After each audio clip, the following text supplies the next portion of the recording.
الحمد لله نحمده ونستعينه ونستغفره ونؤمن به ونتوكل عليه ونعوذ بالله من شرور أنفسنا ومن سيئات أعمالنا من يهده الله فلا مضل له ومن يضلله فلا هادي له ونشهد أن لا إله إلا الله وأشهد أن محمدا عبده ورسوله أرسله بالحق بشيرا ونذيرا وداعيا إلى الله بإذنه وسراجا منيرا أما بعد فأعوذ بالله من الشيطان الرجيم بسم الله الرحمن الرحيم إنا أنزلناه في ليلة القدر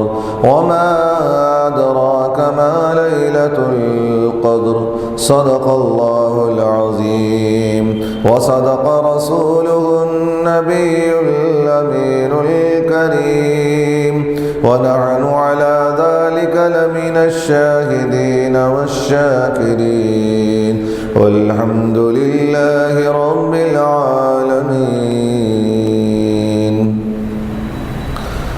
بزرگان محترم، برادران ملت اسلامیہ، اللہ تبارک و تعالیٰ کا بے انتہا فضل و کرم ہے کہ اس نے ہم تمام کو اپنے پیارے حبیب دانائے غیوب صلی اللہ تعالیٰ علیہ وسلم کی امت میں سے پیدا فرمایا، اور اللہ رب العزت کا یہ عظیم احسان ہے کہ اس نے ہم تمام کو صلاۃ الجمعہ کے لیے ابتدائی مرحلے سے آداب جمعہ بجا لانے کی توفیق عطا فرمائی، اور اس رب واحد کا یہ عظیم احسان ہے کہ اس نے ہم تمام کو عاشقان رسول اور عاشقان اولیاء میں سے بنایا۔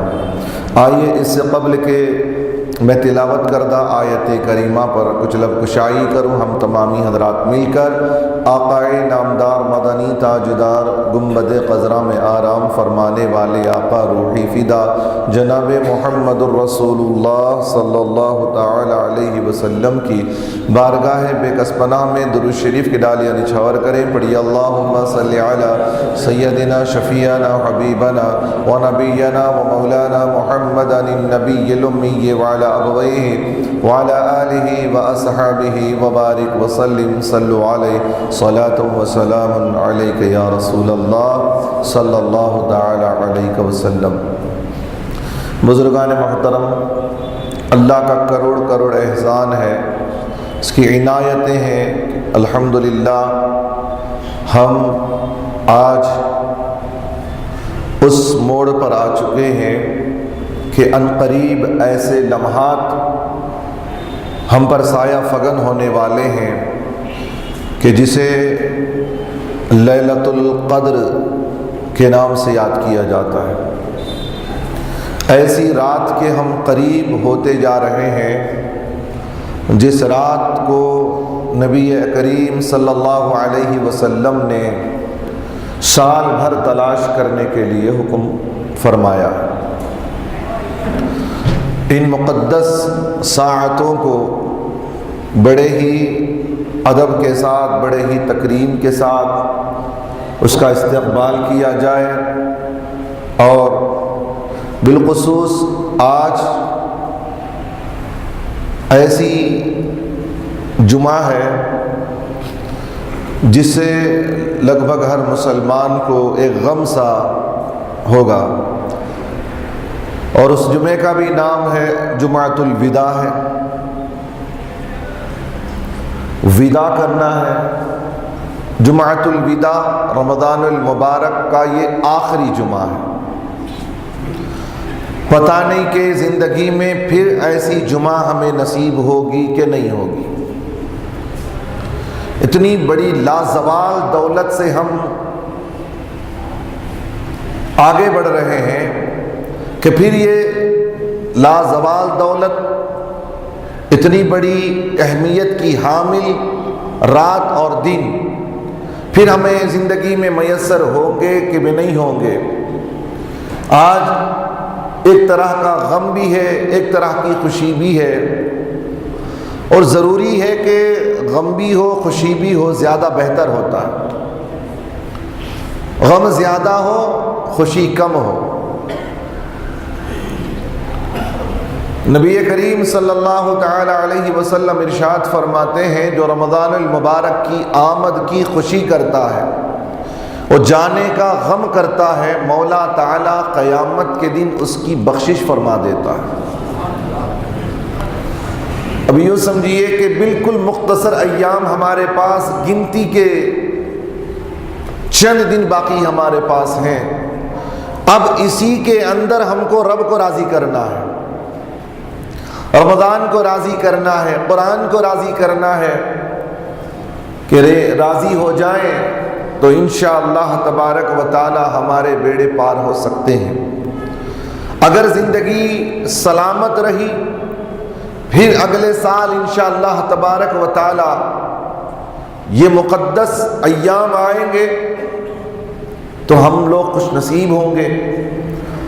اگر خدا نہ کرے کہ زندگی ساتھ نہ دے سکے اور اس دار فانی کو چھوڑ کر کے ہم چلے جائیں، یہ مقدس راتیں اور مقدس ایام ہمیں پھر نصیب ہوں یا نہ ہو۔ نصیب ہو جائیں تو ہماری خوش قسمتی ہے، نہیں ہو تو ہماری بدقسمتی ہے۔ تو جو بھی کرنا ہے کرو یا مرو، یہ ہمارے پاس مرحلہ ہے۔ جیسے بھی ہو رب کو منانا ہے، کم ٹائم ہے ہمارے پاس میں۔ رمضان بھی گزر گیا، آپ دل پہ ہاتھ رکھ کے بتائیں، سوچیں آپ خود کہ کیا ہم نے واقعی اس رمضان المبارک کے ان ایام کو ایسے گزارا جیسے رمضان کو گزارنے کے دن تھے؟ کیا ہماری عبادتیں ایسی ہوئی جیسی عبادتیں ہماری ہونی چاہیے تھی؟ کیا ہم نے رب کو ایسے راضی کیا جیسے رب کو راضی کرنا تھا؟ کیا ہم نے ایسی شبیداریاں کی جیسی شبیداریاں کرنے کا حق ہے؟ سوچیں، اگر ہے تو الحمدللہ، اگر نہیں تو بس ہمارے پاس جو مختصر ایام باقی ہیں اور اللہ کی رحمتیں بھی ہیں اور اللہ کے کرم نوازشیں بھی ہیں، اب بس ہم کو رب کو منانا ہے ان مختصر سے ایام میں۔ اور رب ایک مہینے میں راضی نہیں ہوا تو ایک لمحے میں بھی راضی ہو سکتا ہے پروردگار۔ رب ایک سیکنڈ پہ راضی ہو سکتا ہے۔ مولا کو بس ادا بھا جائے، مولا کو کوئی ادا پسند آ جائے، اسے مانگنا پسند آ جائے، مولا تبارک و تعالی آن کی آن میں معاف کر دے، آن کی آن میں معاف کر دے۔ حضرت آدم علیہ نبی علیہ السلام نے 300 سال تک توبہ کی، قبولیت نہیں ہو سکی، لیکن ایک لمحہ ایسا آیا کہ آدم علیہ السلام نے دعا کے ڈھنگ کو سیکھ کر کے دعا مانگا، اور رب نے کہا آدم 300 سال تک تم نہ وہ کر سکے اور ایک لمحے میں کیا، آدم اسی لمحے کو میں قبول کرتا ہوں اور تمہاری توبہ کو بھی قبول کرتا ہوں۔ ہمارے اندر ڈھنگ آنا ہے دعا مانگنے کا، ہم کو رب کو راضی کرنے کا ڈھنگ ہمیں ملنا چاہیے۔ روزے رکھے نہیں رکھے، عبادتیں کی نہیں بھی کی، قرآن کی تلاوت کی، بہت ساروں نے کی، کچھ نے کی بھی نہیں، اور کچھ تو ایسے ہیں کہ رمضان المقدس کے ان ایام میں ہم نے دیکھا کہ اپنے ماتھے کی نگاہوں سے نوجوان نسلیں سگریٹ پی رہے ہیں دکان میں بیٹھ کر کے، ہوٹلوں پہ پردے ڈالے ہوئے ہیں اور اندر جو ہے وہ کھانے کھائے جا رہے ہیں، باقاعدہ اہتمام ہو رہا ہے۔ کوئی بیماری کا مسئلہ نہیں، ایسے بھی نوجوان ہیں جو بیمار بھی نہیں ہیں، ایسے بھی بڑے بوڑھے لوگ ہیں جن کو بیماری بھی نہیں ہے، وہ بھی لوگ روزہ چھوڑے ہوئے ہیں۔ خیر، یہ تمام باتیں گزر گئی، جو کرنا تھا نہیں کیا، اب نہیں کیا تو اس کا خمیازہ بھگتنے سے پہلے رب کو راضی کر لیں کہ مولا ہم نے پچھلی زندگی میں جو کچھ کیا ہے، یہ رمضان کو ہم منا نہ سکے، مولا اتنے ایام میں ہم عبادت نہ کر سکے، اے مولا آج تیری طرف ہم رجوع ہوتے ہیں، مولا آج ہمیں معاف کر دے۔ ہمارے پاس مختصر 27, 28, 29 اللہ کرے 30 مل جائے۔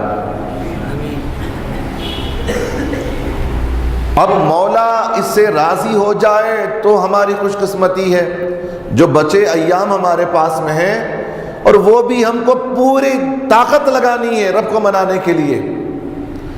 1 مہینے کا پورا سرمایہ 3 دن میں کمانا ہے۔ جو 27 دن اور 26 دن میں ہم کما نہ سکے، آج کے دن سے رمضان کے اختتام تک وہ چیزوں کو ہمیں بٹورنا ہے۔ رب کی رحمتیں بھی بٹورنی ہے، رب کی رحمت سے جو کچھ بھی ملنے والا ہے تمام بٹورنا ہے۔ تو انشاءاللہ تبارک و تعالی اب وہ وقت آ چکا ہے اور جمعہ بھی ودا ہو رہا ہے۔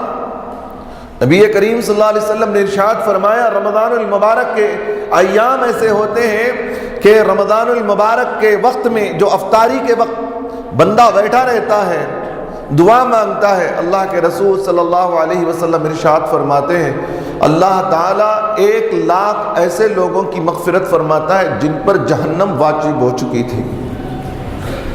ایسا مقدس ٹائم بھی ہم سے چلا گیا ہے، 20 دن ہم سے چلے گئے۔ افطاری کے وقت میں 1 لاکھ ایسے گنہگار جن پر جہنم واجب ہے، ایسوں کو معاف کر دیتا ہے۔ اور اللہ کے رسول صلی اللہ علیہ وسلم ارشاد فرماتے ہیں جمعہ، رمضان کا جو جمعہ ہوتا ہے اتنا قیمتی ہوتا ہے، فرماتے ہیں کہ جمعے میں 1 سیکنڈ پر 1 لاکھ کی مغفرت فرماتا ہے۔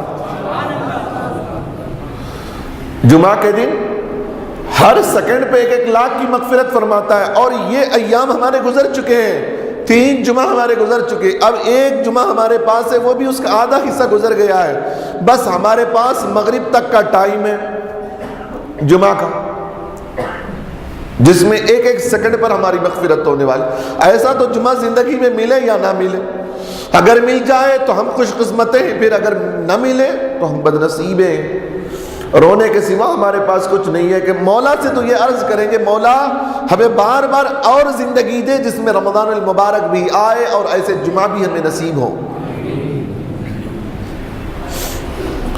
اللہ تبارک و تعالی ہم پر رحم کرم کرنے کے لیے ان مبارک ساعتوں کو عطا کیا ہے۔ ہم نے قدر جان لی تو ہم کامیاب ہیں۔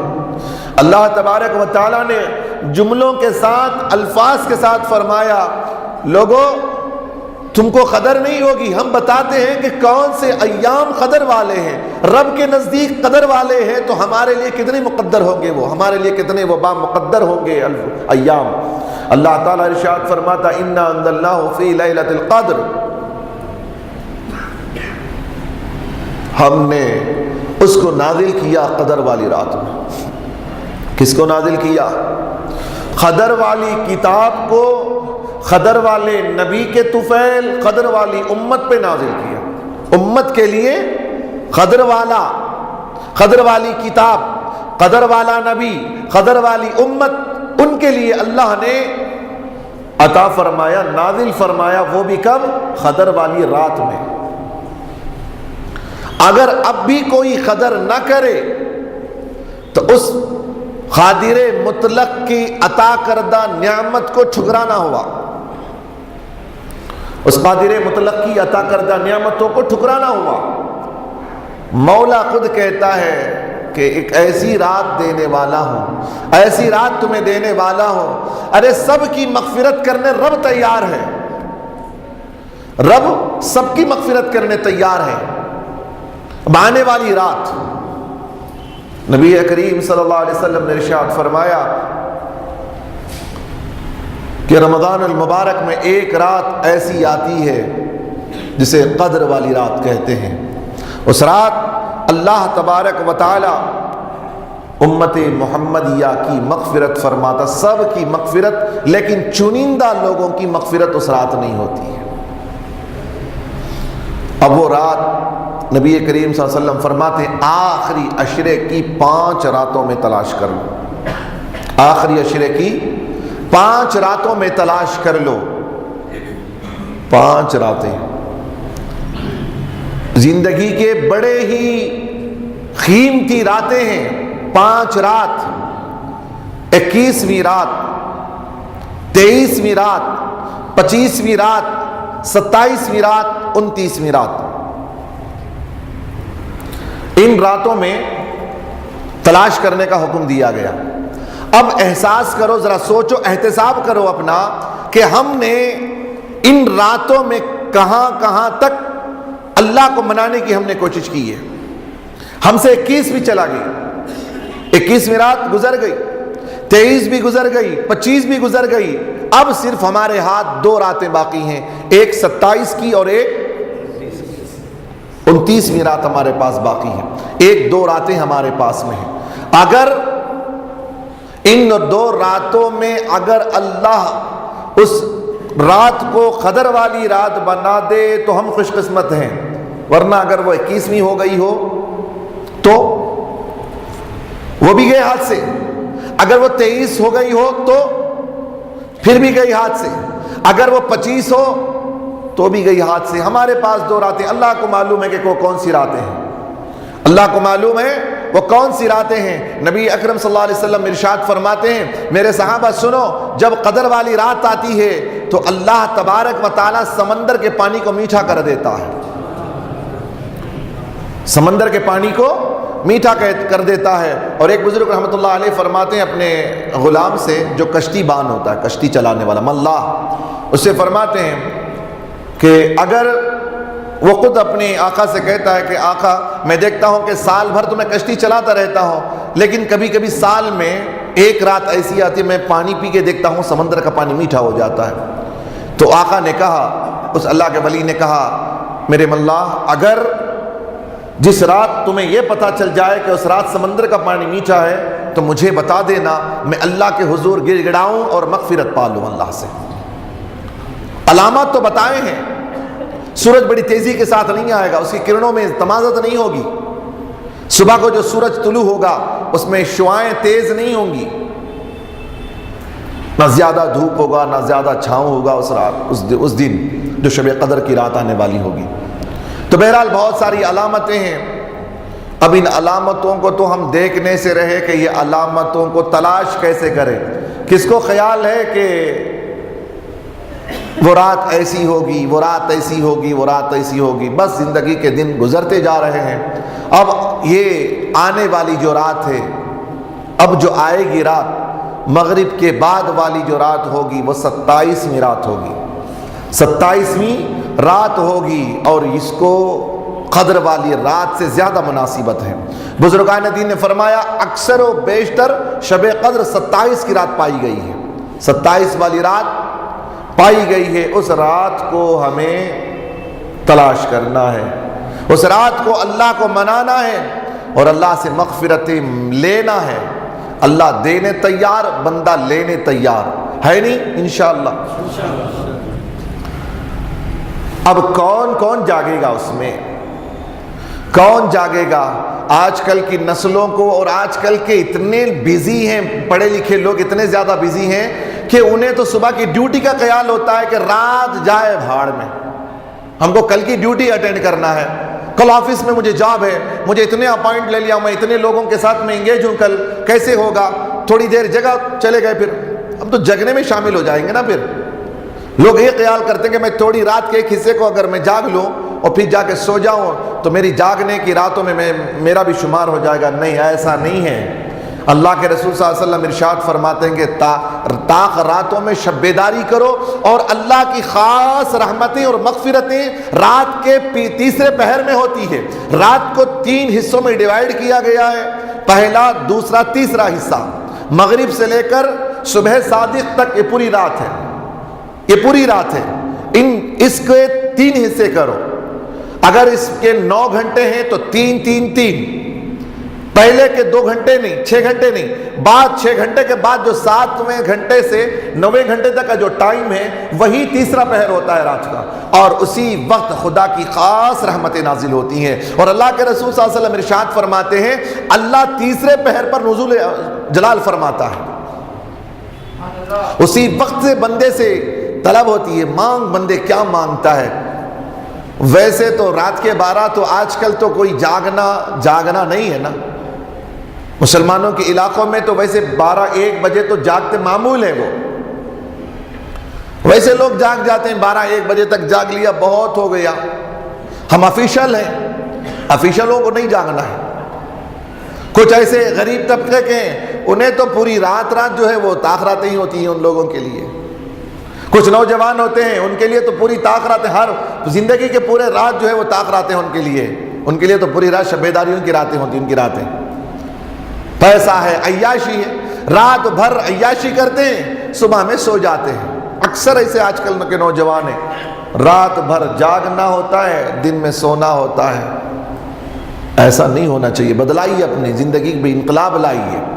شب قدر ہے، آنے والی رات مقدس رات ہے، پوری رات جاگنی ہے. ہمیں پوری رات جاگنی ہے. مغرب سے ہی ہمارے اندر یہ ارادہ ہو کہ میں تیسرے پہر تک جاگوں اور اللہ کے حضور مغفرت پاؤں.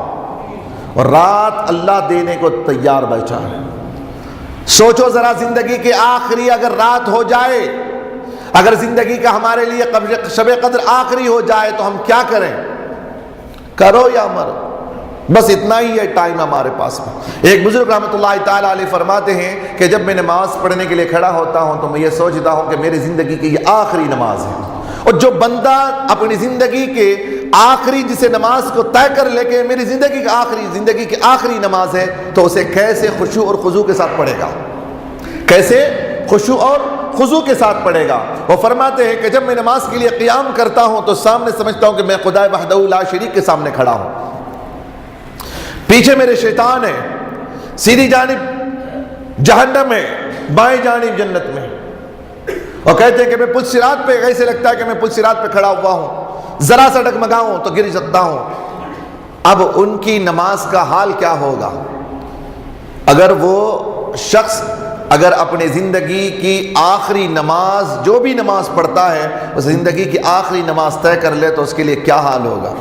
ڈاکٹر نے کسی سے کہا کہ بتائیے آپ کو 3 دن تک آپ کی زندگی ہے، تیسرے دن کے بعد آپ کو مر جانا ہے، تو آپ کا حال کیا ہوگا؟ جو کچھ کھانا ہے کھا لو، جو کچھ پہننا ہے پہن لو، جو کچھ کرنا ہے کر لو، صرف تمہارے پاس 3 دن ہے، چوتھے دن آپ ٹکٹ لے لیں گے. تو اب بچے بیچارہ کیا کرے گا؟ وہ 3 دن کا کام ہے، وہ اپنی تو پوری جائیداد کا جو بھی معاملہ ہے وہ سب اسے اٹھانا پڑے گا، جو کرنا ہے، میری وراثت کو اسے تقسیم کرنا، میرا وارث وہ بنے گا، میری پراپرٹی وہاں ہے یہاں ہے. 3 دن کے اندر حساب و کتاب اسے کرنی ہے، اس لیے کہ جانے والا ہے. کیا حالت بیتی ہوگی ان لوگوں پر جن کو ڈاکٹر ٹائم دے دیتا ہے کہ 3 دن کا ہے. اب یہ سوچو کہ اگر ہم احتساب یہ کر لیں کہ ہماری زندگی کی یہ آخری لمحات ہیں، یہی ہماری زندگی کا آخری رمضان ہے، اللہ سے تو مانگیں گے ضرور سے، لیکن ہم کو احساس کرنا پڑے گا کہ ہو سکتا ہے کہ یہی ہماری زندگی کا آخری رمضان ہو، اور پھر زندگی میں ملے یا نہ ملے ہمیں رمضان. کتنے گناہ کیے ہوں گے، گناہوں کا انبار پڑا ہوا ہوگا. ہمارے پاس تو برابر کرنے کے لیے بھی ہمارا لیول بھی نہیں ہمارے پاس نے کیا. ہمارے پاس اس لیے کہ زندگی کا ایک بڑا حصہ جو ہے گناہوں میں طے ہو گیا. ہمارا زندگی کا ایک بڑا حصہ ہمارے گناہوں میں طے ہو گیا ہے. کیسے گناہ نہیں کیے، بنی اسرائیل والے جو گناہ کیے اسے بڑھ کے گناہ کیے، پھر بھی اللہ نے اپنے حبیب کے طفیل سے ہمیں بچا لیا ہے. وہ کون سا گناہ ہے جو بنی اسرائیل کرتے تھے اور یہ امت نہیں کرتی؟ یہ کون سا گناہ ہے؟ ایک بتاؤ آپ. وہ گناہ وہ کرتے تھے، ہم نہیں کرتے ہیں گناہ، اس سے بڑھ کے کرتے ہیں، لیکن خدا کی رحمت ہے تمہیں بچا رہی ہے. پروردگار عالم ہمیں محفوظ رکھ رہا ہے اپنے حبیب کے طفیل سے. تو گویا بتانا یہ ہے کہ زندگی کا ایک حصہ ہمارا گناہوں میں طے ہو چکا ہے، اب ہمارے پاس کچھ لمحات باقی ہیں، زندگی کا کچھ حصہ ہمارے پاس باقی ہے. یہ نہ سمجھو کہ ہم بڑھاپے کے اتنے سال کے بعد مریں گے، نہیں، خدا کی قسم کوئی یہ نہیں لکھ کے دے سکتا ہے کہ میں اتنے سال اور زندہ رہوں گا. نہیں، کوئی نہیں بتا سکتا ہے. کون کب مرے گا اللہ کے حوالے ہے. اور شب برات کی رات طے ہو گئی ہے، کون اس سال رہے گا، کون چلا جائے گا. تو لہذا ہمیں پتہ نہیں ہے، ہم کو تو یہی گیس کرنا ہے کہ ہو سکتا ہے کہ یہی ہماری زندگی کا آخری سال ہو، یہی ہمارے لیے آخری رمضان کے ایام ہو. تو اب اسے طے کیسا کریں گے، اسے گزاریں گے کیسا؟ رب کو راضی کرنے کی ہر لمحہ فکر کریں گے، ہر لمحہ فکر کریں گے. بچے کچھ ایام ہمارے پاس میں ہیں. اب ہمارے پاس ایک رات بڑی ہی قیمتی ہے. آنے والی یہ جو رات ہے، آج کی رات، وہ بڑی قیمتی رات ہے جسے شب قدر کہتے ہیں. اللہ فرماتا ہے یہ ہمیں ملی بھی نہ کیسے، یہ ہمیں جو رات ملی ہے بڑے ہی صحابہ کی محبت اور اخلاص اور ان کے غمگینی کی وجہ سے یہ راتیں ہمیں میسر آئی ہیں. یہ رات پہلے نہیں ہے، کسی کو عطا نہیں ہوئی ہے. قربان جائیں رسول کریم صلی اللہ علیہ وسلم پر. ایک مرتبہ بنی اسرائیل کے اس اللہ کے ولی کا ذکر کر رہے تھے جن کا نام تھا حضرت شمعون. حضرت شمعون تھا. حضرت شمعون رحمۃ اللہ تعالی علیہ ایسے ولی تھے کہ دن بھر سال ہاں سال سے وہ جنگ کرتے دن میں، اور رات میں اللہ کے حضور قیام فرماتے. سالوں کے بعد وہ سویا کرتے تھے، کبھی کبھی سویا کرتے تھے. حضرت شمعون علیہ السلام بولیے رضی اللہ تعالیٰ عنہ. حضرت شمعون جنگ سال ہاں سال خدا کی راہ میں جنگ کرتے ہوئے رات میں کبھی کبھار سوتے تھے.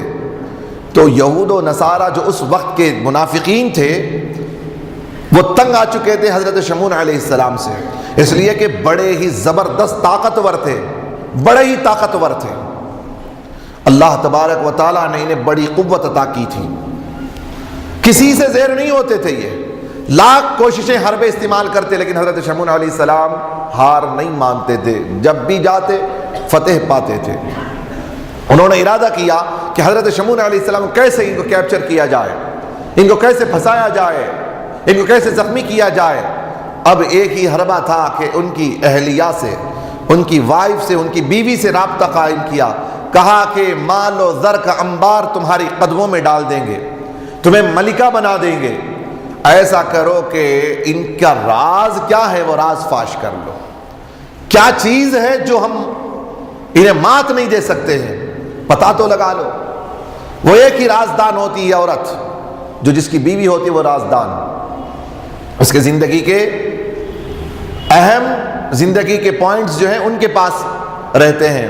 تو ان کو پکڑتے ہیں منافقین اور کفار کہ حضرت شمعون علیہ السلام کا ویک پوائنٹ کیا ہے. حضرت شمعون علیہ السلام ایک رات سوتے ہیں، ایک رات بہت زمانے کے بعد سوتے تھے. جس رات سوئے ہیں ان کی اہلیہ نے موٹی موٹی رسیوں سے حضرت شمعون، اور سوتے بھی ایسے کہ جب ان کو حرکت دی جاتی تو جاگتے تک نہیں تھے حضرت شمعون علیہ السلام. اس قدر وہ نیند، گہری نیند میں سوتے تھے. شمعون علیہ السلام جب سوئے تو ان کی بیوی نے ان کے اعضاء کو رسیوں سے باندھ دیا، پورے بدن کو رسیوں سے باندھ دیا. حضرت شمعون علیہ السلام جب بیدار ہوئے، جیسے صبح میں ہر آدمی جو بیدار ہوتا ہے تو کروٹ لیتا ہے، تھوڑا سا حرکت کرتا ہے، جیسے ہی حرکت کیے پوری رسیاں ٹوٹ گئیں. پریشان ہو گئی بیوی کہ معاملہ کیا ہے کہ اسے بھی انہوں نے توڑ دیا. حضرت شمعون علیہ السلام پوچھتے ہیں آپ نے کیوں باندھا؟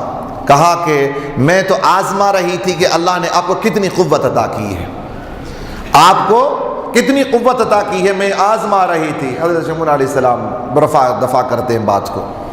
پھر سالوں کے بعد پھر حضرت شمعون علیہ السلام سوتے ہیں تو پھر دوسرے وقت میں یہ چائن سے، زنجیروں سے پیروں کو، ہاتھوں کو، بدن کو باندھ دیتی ہے. کافی ٹائم کے بعد جب حضرت شمعون علیہ السلام بیدار ہوتے ہیں تو حرکت کرتے ہیں، پھر حرکت کے ساتھ وہ زنجیریں ٹوٹ جاتی ہیں. پھر پریشان بیوی، معاملہ کیا ہے؟ حضرت شمعون علیہ السلام کہتے ہیں کہ آج کیوں آپ نے باندھا؟ کہا کہ پھر بھی میں اور مضبوط چیزیں باندھ کر کے آزمایا کہ آپ کو اللہ نے اور کتنی قوت عطا کی ہے. اب جو ہے راز راز میں ہی ہوتا تو راز تھا وہ بہتر تھا. حضرت شمعون علیہ السلام نے جب کہا کہ مجھے کوئی چیز مات نہیں دے سکتی ہے تو ان کی بیوی نے پوچھا آخر وہ کون سی چیز ہے جو آپ کو مات نہیں دے سکتے ہیں؟ تو حضرت شمعون علیہ السلام کہتے ہیں کہ کوئی چیز اللہ کی عطا سے کوئی چیز مجھے مات نہیں دے سکتی سوائے بال کے، سوائے بال کے. حضرت شمعون علیہ السلام کے بدن میں بڑے بڑے لمبے لمبے بال تھے. سر کے بال بھی بڑے تھے، سینے کے بال بھی بڑے تھے، شولڈرز کے بال بھی بڑے تھے حضرت شمعون علیہ السلام کے. اتنا کہا تو بیوی نے پرکھ لیا کہ شاید ہو سکتا ہے کہ انہی بالوں میں حضرت شمعون علیہ السلام کو طاقت ہوگی. اب سالوں کے بعد پھر حضرت شمعون علیہ السلام سوئے ہیں تو اس بات کو یاد رکھا تھا بیوی نے، اور ران کے بال کو لیا، شولڈرز کے بال کو باندھ دیا.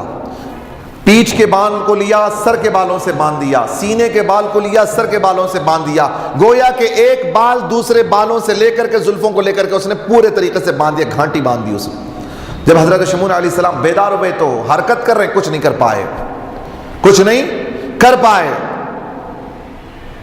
اب حضرت شمعون علیہ السلام نے کہا یہ کیا کر دیا ہے؟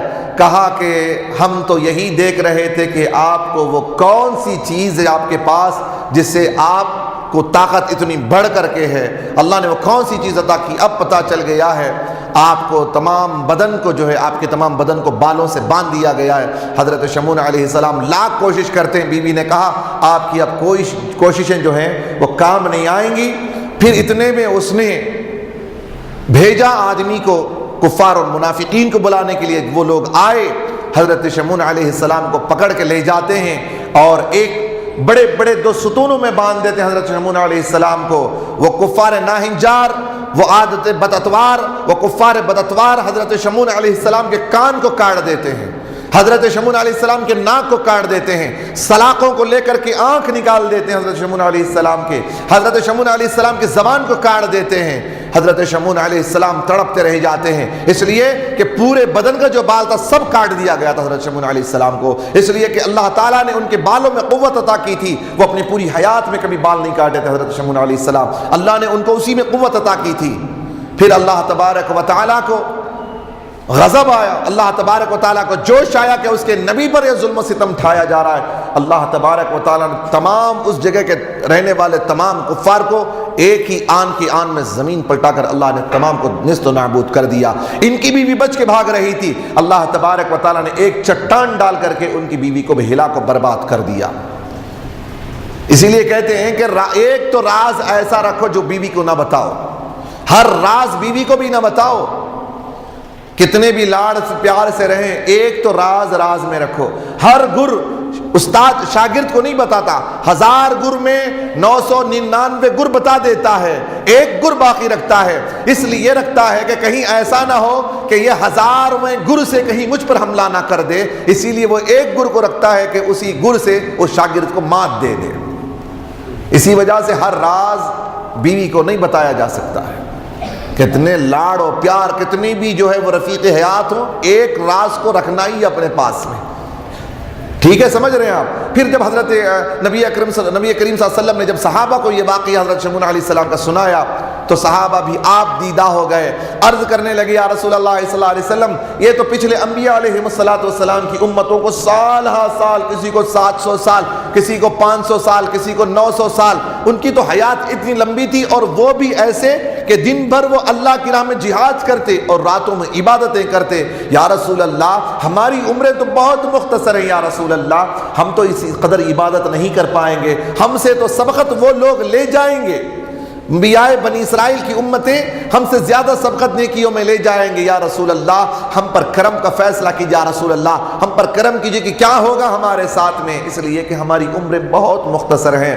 تو نبی کریم صلی اللہ علیہ وسلم تھوڑی دیر کے لیے خاموش ہو جاتے ہیں، نبی کریم صلی اللہ علیہ وسلم بھی تھوڑا سا غمگین ہوتے ہیں۔ اتنے میں جبریل علیہ السلام کو اللہ بھیجتا ہے، اے جبریل جاؤ میرے محبوب سے کہو کہ غمگین ہونے کی ضرورت نہیں ہے، محبوب آپ غمگین نہ ہو، آپ کے غم کو اللہ برداشت نہیں کرتا ہے۔ جبرائیل جاؤ میرے محبوب کو سنا دو کہ آپ کی امت پچھلی امت سے افضل ہے، سن لیجئے یا رسول اللہ کہ اگر آپ کی امت نے ایک رات شب قدر کی پالی تو 1000 مہینوں سے زیادہ اسے ثواب عطا کر دوں گا۔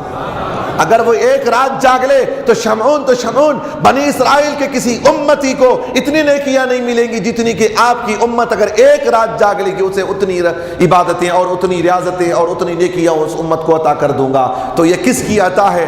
نبی کی عطا ہے، صحابہ نے مانگا تھا، صحابہ بڑے لالچی تھے نیکیوں کے اور یہ چاہتے تھے کہ ہم سے نیکیوں میں کوئی سبقت نہ لے جائے، وہ نبی کریم صلی اللہ علیہ وسلم سے لیتے، یا رسول اللہ ایسے ہو گیا کیا کریں۔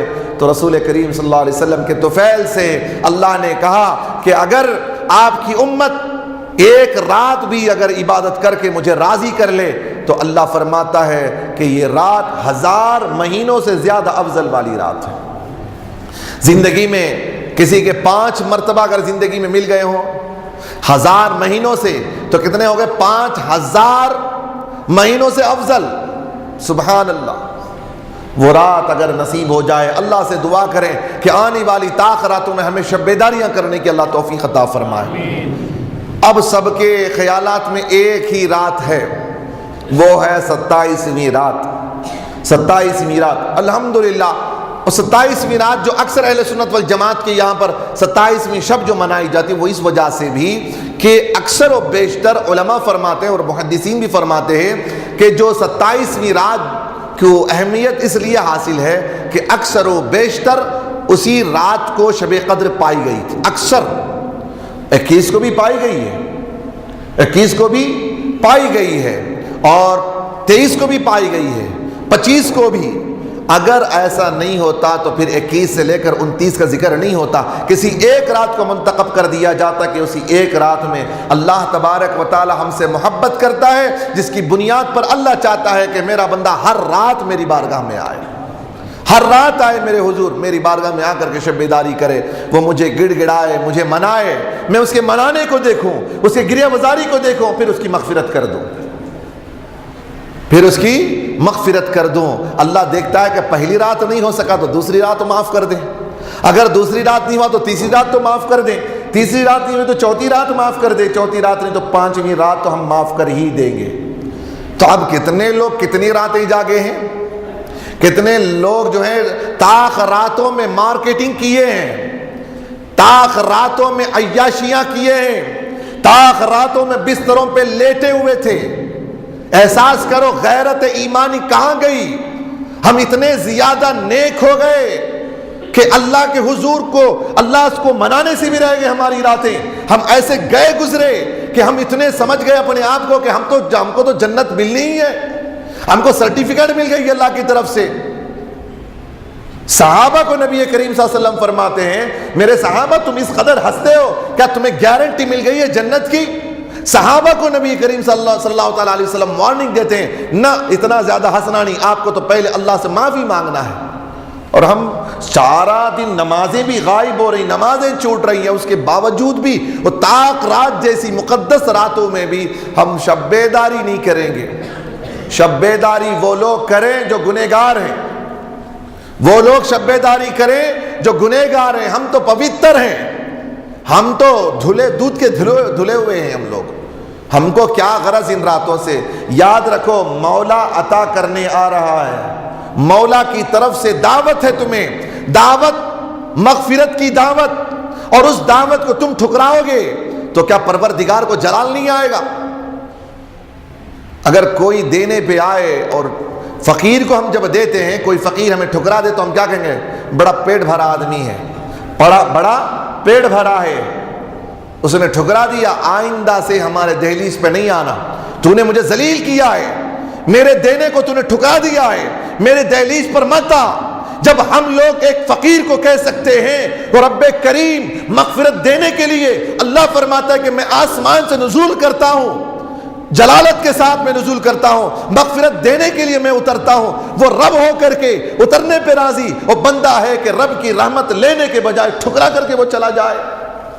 کیا اللہ معاف کرے گا ایسے بندوں کو؟ پاک پروردگار ہماری عزت ہم برداشت نہیں کرتے کہ ہمیں کوئی ذلیل کرے. وہ رب ہے, پوری کائنات سے سب سے زیادہ عزت اللہ خود فرماتا وَلِلَّهِ الْعِزَّةُ وَلِلرَّسُولِ, تمام عزتیں اللہ کے لیے, رسول کے لیے ہیں. جب وہ لوگ دینے پہ آئیں ٹھکرا دو گے؟ اللہ اپنے حبیب صلی اللہ علیہ وسلم سے کہتا کہ جب تمہارے در پہ کوئی یتیم فقیر آئے, محبوب انہیں ٹھکرانا نہیں, انہیں بھیجنا نہیں ایسے ہی. جب آنے والا آئے, آنے والا مانگنے آئے, وہ اپنے در پہ رہے, تو آئے تو مغفرت کرنے کا حکم, آنے پر بخشنے کا حکم دیا گیا ہے. اور رب خود آئے اور کہے مانگ میرے بندے, کیا مانگنا چاہتا ہے؟ میں دینے کے لیے آیا ہوں, کیا مانگتا ہے مانگ. تیری جھولی تنگ ہے, میری عطا کم نہیں ہے. تیری جھولی کم ہے, تیری جھولی میں کتنا پا سکتا ہے؟ میں تو لامحدود دینے والا ہوں, لامتناہی ذات ہے میری, لامتناہی انلیمیٹیڈ دینے کے لیے میں آیا ہوں. تو مانگے گا تو تھوڑا مانگے گا نا, میں تو انلیمیٹیڈ دینے کے لیے آیا ہوں. بس رب سے مغفرت پانا ہے. تو آج کی رات شب بیداری کریں گے نا انشاءاللہ. تو 27 کو جاگیں گے ہی 27 کو تو جاگنا ہی ہے. یہ ہم نے اسے ایک الگ روپ دھار دیا ہے. اب تو اسے کمپلسری بچے بوڑھے سب جوان سب اس رات کو تو جاگیں گے ہی. سب جاگیں گے, نوجوان لڑکے ویلنگ بھی کریں گے, سب کریں گے. یہ رات ایسے جاگنے کی رات ہے, مزے کی رات ہے آج کی رات. آج تو عجیب قسم کی رات ہے آج کی رات. لوگوں نے اس کا رخ الگ دے دیا, اس کا روپ الگ دھار دیا ہے. ورنہ شب قدر جو ہوتی ہے, طاق راتیں جو ہوتی ہیں, وہ صرف اللہ کو منانے کے لیے رکھی گئی ہیں راتیں. ہمیں جا کر کے مارکیٹوں میں گھوم کر کے روٹی و انڈا کھانے کے لیے نہیں, من مانی جا کر کے وہ کباب یہ سب کھانے کے لیے نہیں, شیخ اور کباب کے لیے سال بھر تمہارے پاس میں ہے. شب قدر جیسی رات تمہیں شوق آتا ہے کہ تم سیویاں اور جا کر کے شیخ کباب کھاؤ ان راتوں میں. اللہ مغفرت دینے کے لیے آئے, تم گھر سے باہر. کیا ہوگا ان لوگوں کا؟ اللہ اکبر. یہ راتیں ہیں, مقدس راتیں, اگر چھوٹ جائے تو پتہ نہیں کہ زندگی میں پھر ملے نہ ملے. مناؤ اللہ کو, کسی کو دکھانے کے لیے نہیں, ریاکاری کو چھوڑ کر اللہ کو صرف مناؤ آپ. انشاءاللہ ہر ایک بولے اللہ کے گھر میں ہے, اللہ تو آج ماننے کے لیے تیار ہے, اور ایک ایک لہجہ بھی مغفرت کے لیے اللہ آج تیار بیٹھا کہ آج مانگ, ابھی دے تیار ہے. یہ ایسی ساعتیں ہیں نا, ہم راتوں کو جاگتے, تہجد میں دعا مانگوں گا تو قبول ہوتی, کیا بول کے پوچھتے. ارے تو پوچھتا ہے کہ اس وقت میں قبول ہوگی کہ نہیں, اللہ کہتا کہ اب میں دینے تیار ہوں, مانگ لے. دینے آئے تو مانگتا نہیں ہے, یہ خود کوشش کرتا, تہجد میں اٹھ کے مانگتا ہوں, میں وہاں جا کے مانگتا ہوں, میں کعبۃ اللہ کا غلاف پکڑ کے مانگتا ہوں. ارے تجھے گھر بیٹھے مغفرت دینے کے لیے رب آئے, رب کی رحمت پکارے, بیٹے مانگ, بندے مانگ کیا مانگنا چاہتا ہے.